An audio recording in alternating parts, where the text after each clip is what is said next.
Well, what they noticed, and you might remember at the time of the vaccine rollout, that there was this concern, as you say, about real but very rare blood clotting disorder that was happening in some people who had AstraZeneca. And in recent years, they've noticed that a similar condition seemed to happen in some people after they had a common cold virus, just a normal infection.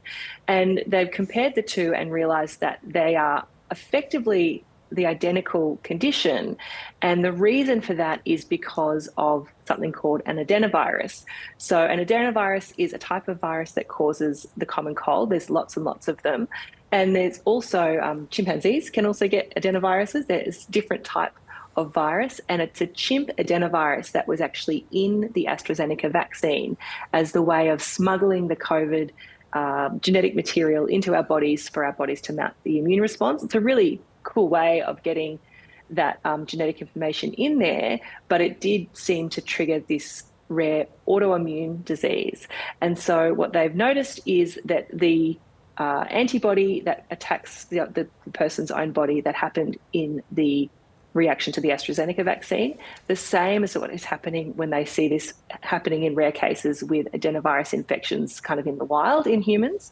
And it involves a protein in your body called platelet factor 4. So it affects your blood's ability to clot.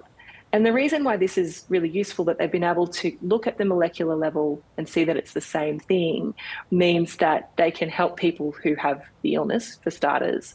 It also has implications for how we create vaccines as to whether maybe adenoviruses are a good carrier for this sort of thing. And because it's an autoimmune reaction, they can also perhaps use it as a way of understanding more about autoimmune diseases like lupus. So it really unlocks a lot of potential opportunities to discuss this further. So are the worries that some people had about the AstraZeneca vaccine founded? Yeah, well, I mean, I think at the time, I know that there was a lot of talk about misinformation about vaccine harms. This wasn't misinformation at the time, and it was reported on by the ABC, among others, about the fact that this was a real but rare side effect from the AstraZeneca vaccine. In a way, it's not a pressing issue for us anymore because AstraZeneca is no longer in Australia. We've got other vaccines on the market now, and AstraZeneca has been removed. So there's no concerns with COVID vaccines that are currently on the market in Australia. It's more that it's a little bit more insight into something that we already identified had happened with this particular vaccine back in the early parts of the pandemic.